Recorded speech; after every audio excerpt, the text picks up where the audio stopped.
All right. Well, it is 1:31 according to my clock at least. And Erin, I was just thinking today I'd like to have the phone lines open, so if anyone has any questions, they could ask them. Just we only have a few people with us. Um, Yeah, that's fine, and I expect we will have more joining us shortly, hopefully. So I don't mind to have the phone lines open. I know it makes it convenient to be able to discuss anything that comes up that we need to discuss. So I'm all for that. all right.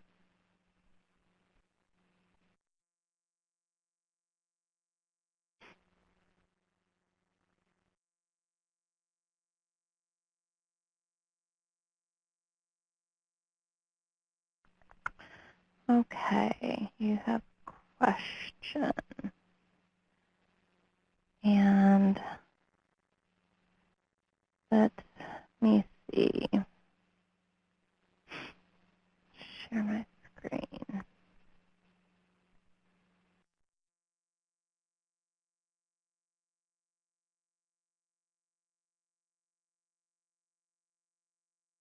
Okay.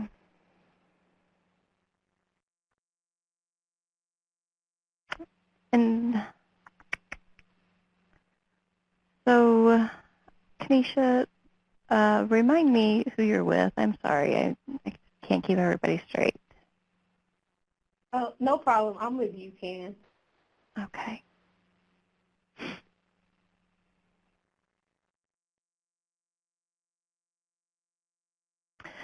So whenever you look at your screen, are you seeing the full 600 some odd number, and so it's not filtering down for you? Oh, maybe I didn't filter it. Maybe that's my problem. I'm sorry. Well, no, you shouldn't have to.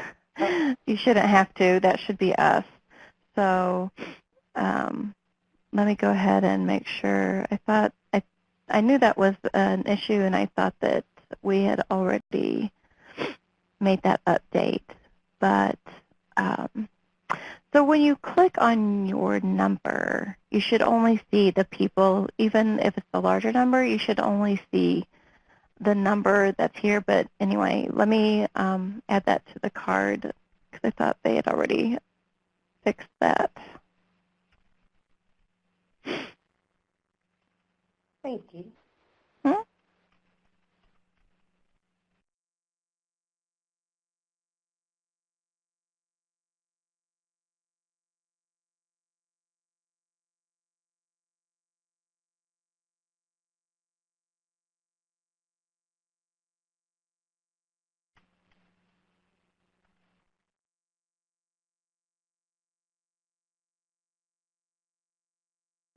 Okay.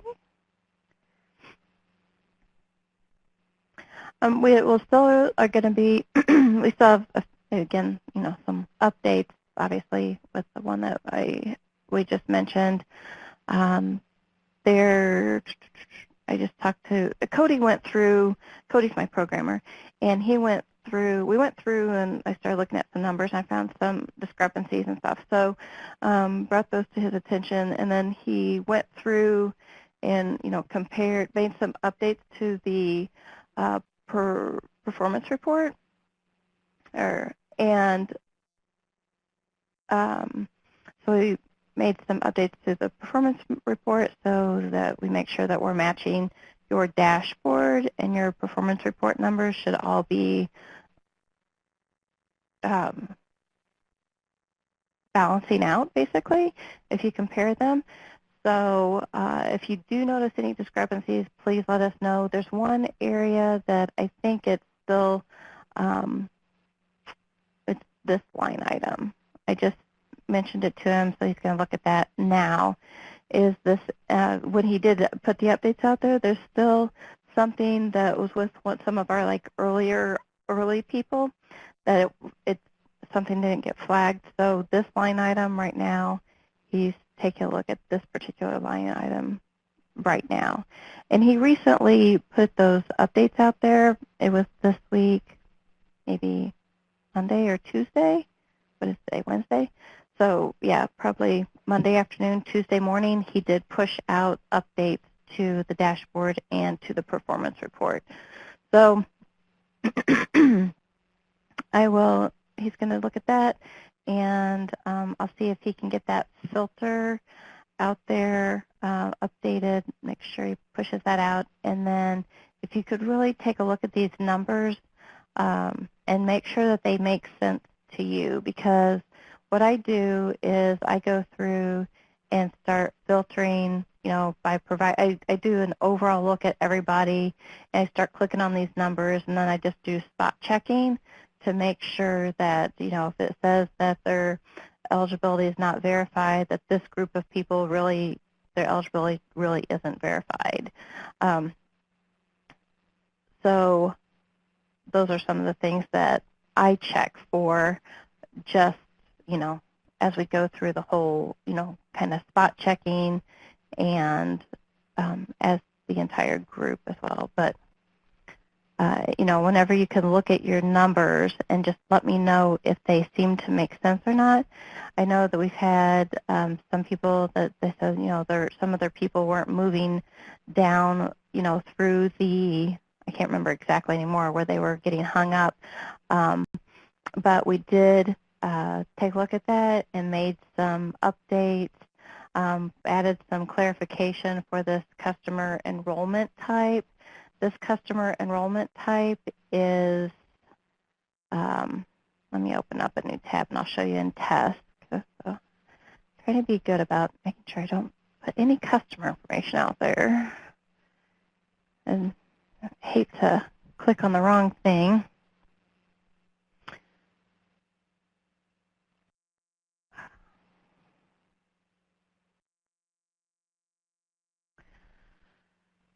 So when we're talking about the enrollment type,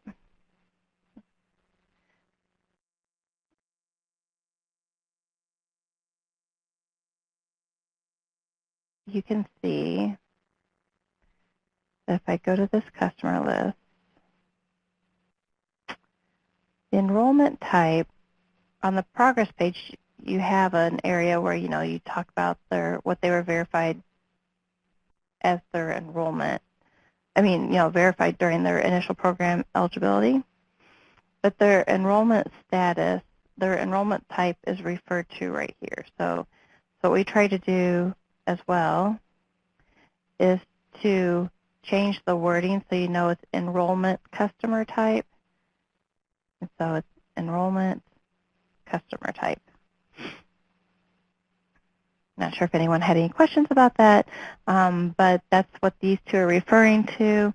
And we move them underneath this grouping because all these people have an enrollment status, so that you'll know that these people that have this enrollment status should equal up to this grouping of people, because these are the ones that have some type of enrollment status.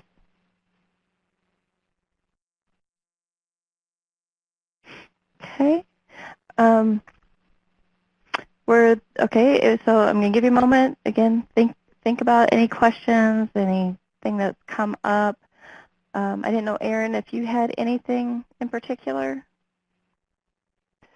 I don't have anything in particular. Just again a reminder that we're starting to see some of the continuation applications come in, and they're not due for a little while. But if you have questions as you're working on those, you can definitely let me know. I know sometimes the questions are about a lot of questions about budgets and things, and so that may or may not apply to what you're doing. But the idea is that it's a continuation application, which is the idea is that it's a continuation of what you've been doing in the past. So we ask that as you continue to do the work, that your plan reflects what you've been doing and what you plan to do in the next fiscal year. So, but other than that, no, I don't have much, Natasha. Okay, I was gonna, and again, anyone who has any questions, feel free to jump in and ask them at any time. But I was on a call with another group earlier today, and they were talking about like essential employability skills. And you know, how to like prepare their people for going into work sites and internships and employment and that type of thing. And I know that as part of this program, you have access to, well, Employment 101 is part of that program, and part of Employment 101 includes the job skill guide, but it became clear to me that a lot of these people that were on this other webinar, they weren't as familiar with some of the tools that are in workNet. So, and it was very clear that they were having, they work with a youth population as well, and that they needed some resources, some, you know, information to help with, um, you know, I guess bringing their people along and knowing what type of skills are really important, like the essential workplace skills. So you may already know this, but I want to show it to you anyway, so I don't assume.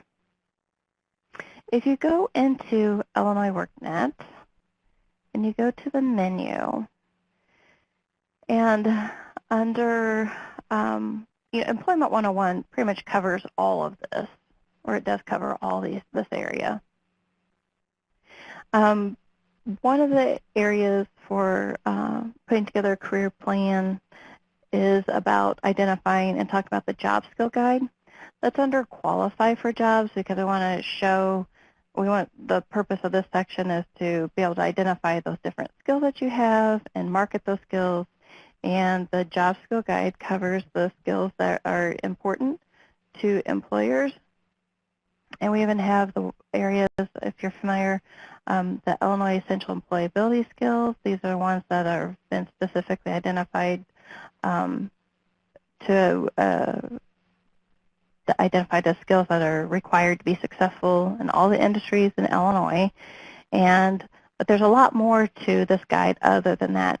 I just wanted to show in each of these, if you haven't already, you know, gone through, and if you haven't used the instructor guide that goes along with Employment 101, that this particular job skill guide covers each of those areas that were on the screen with those images. So this one is attendance and self-presentation.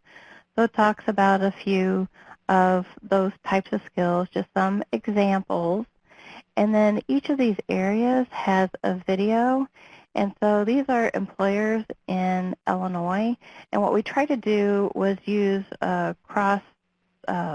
get employers from across a variety of industries, just to show that, you know, these aren't just specific to one industry, and that you can, you know, it's important to all industries. So it's literally the employer's own words, their own perspective on why these types of skills are important. And then we also have some worksheets that could be used. This takes forever to load, but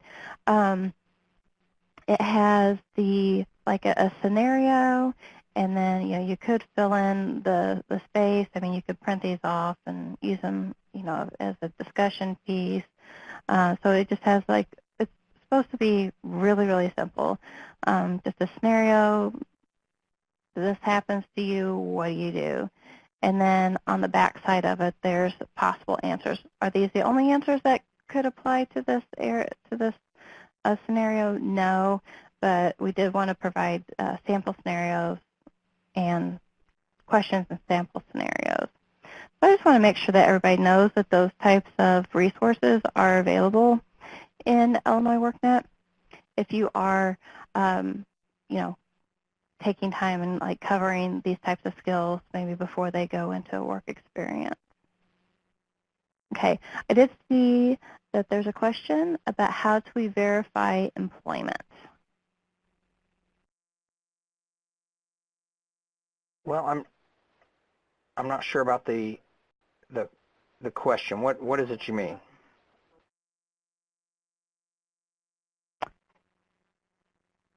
Like, are you talking that, when we are doing follow-up on employment on the youth participants, how do we verify that they're still employed after a period of time? In that case, you would just contact the employer or the youth and check. I mean, and the verification is just a follow-up with someone to say, hey, is this person still working in the job?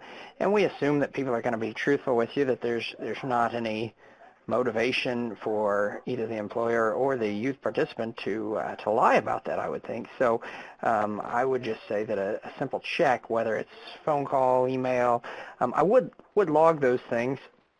Ultimately, that's part of the performance measures, is that we're following up to verify that the youth are still employed. And so I would try to keep some sort of log to document that. So if anybody ever says, how did you verify, you could say, well, my report shows that I made a phone call on this particular date and time. Or if you've got an email, of course, that's a great piece of documentation. But just some way to check. We don't have a particular form for verifying the employment. We do have a form that we ask providers to use if the employment is terminated prematurely being prior to 9 months. And so, if the youth participant, if the employment is terminated, it could be, it's not necessarily that the youth was fired from the job. It might be that the youth quit the job to take a different job, or quit the job just because he or she wanted to, or it might be because the employer ended the agreement. But it's a fairly short form that we use to report employment termination. If in your follow-up you find out that the youth doesn't have the job anymore, we would like somebody to fill out the participant employment termination report, with the idea, that report being that we want to know what it is that's causing youth to lose those jobs. If we're placing them in jobs and the goal of the program is long-term employment, we want to know why are they not able to keep long-term employment. And so the participant employment termination report is designed to be a short, fairly painless form that we can use to get some data about what it is that's causing the youth to not maintain that job, and hopefully inform our services and programming. And Aaron, we don't require anybody to create a case note. I went to go to worksite placement. I'm on an individual, and I have a worksite placement. If you go to that worksite placement, you can check I just did it, but you can check the 30 days. It'll say, you're verifying that this information is accurate, up to date, yes. Let me go back to that person here. And then, where was I? Oh, here we go. But one thing, like you had mentioned, if you wanted to note it someplace, they could add a case note, just to say how that they did it. A great idea, a great way to kind of document a log that, hey, we did the follow-up, and this is how we did the follow-up. And of course, you'll record the follow-up there in the box you checked. But as far as just kind of backing that up, and the idea is that could one of our providers go in and say, yes, I did the follow-up, and the person still has the job, even though you haven't done the follow-up? I mean, yeah, you can do that. We hope you won't, but we would, we would ask. That's one of the reasons we would ask you to maybe just keep some documentation, because you really do need to actually do the follow-up, and the follow-up's simple enough. You can, like I say, a call to the employer or a discussion with the youth, and that ought to be good enough in terms of verifying that the youth is still employed. And then the next question was, how do I access the performance report on Illinois WorkNet? Good question. Up at the top, you'll see for your login, you should see dashboards, groups, provider info. And depending on how big your screen is and how much space you have, it might say worksite placement, or you'll have icons. The next area over it'll have an icon for reports. So if you click on reports, you'll see CYEP reporting, and this is your performance report. I'm not sure if you mentioned or heard the first part of the webinar, but I'm going to have Cody, my programmer, just double check to make sure that these are filtering properly, so so that you should see your actual numbers as opposed to like the larger numbers. But regardless, if you click on those people, then you'll only be able to see the customers that you have access to.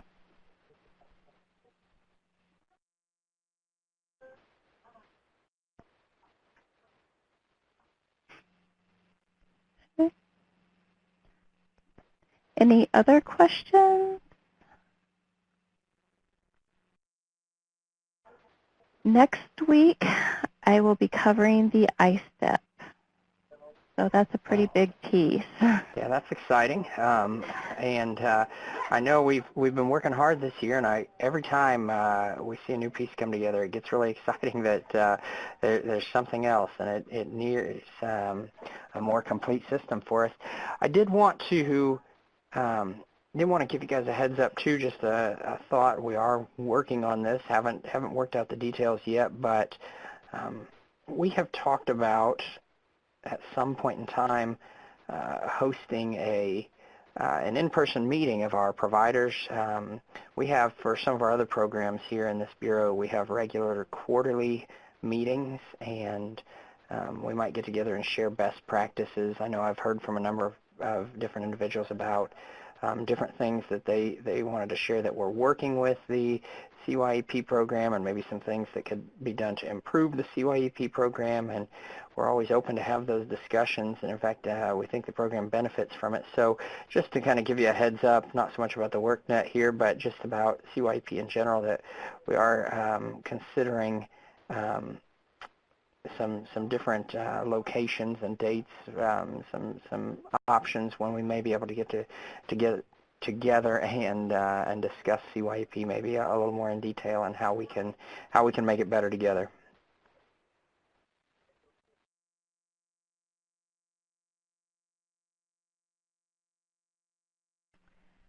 Okay, is there a submit button for the report? We don't have a submit button for this report.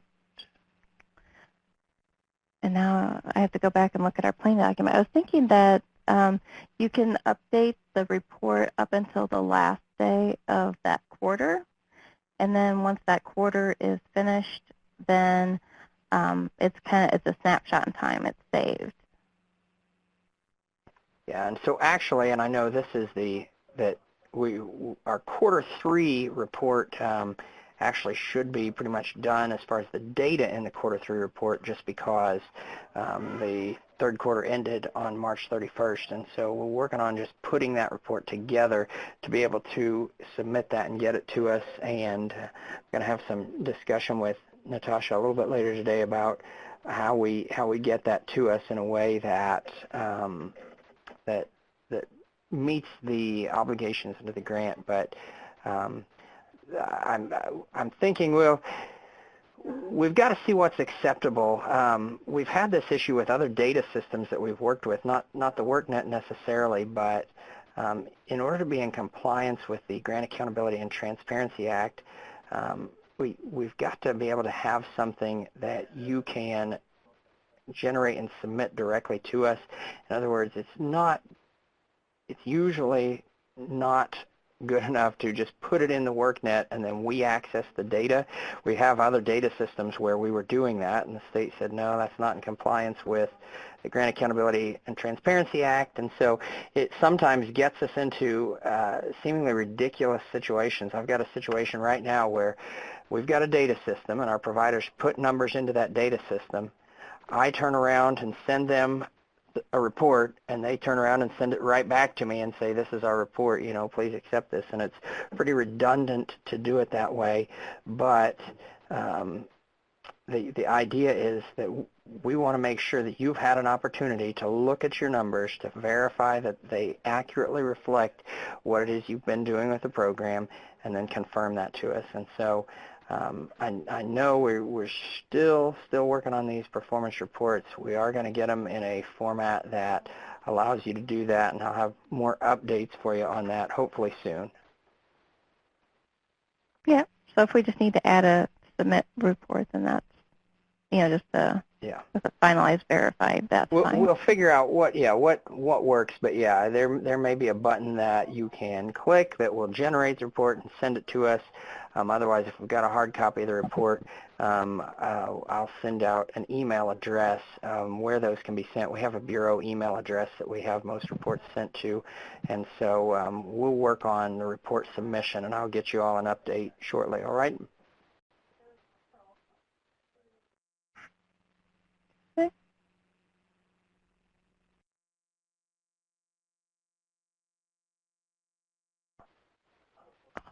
All right.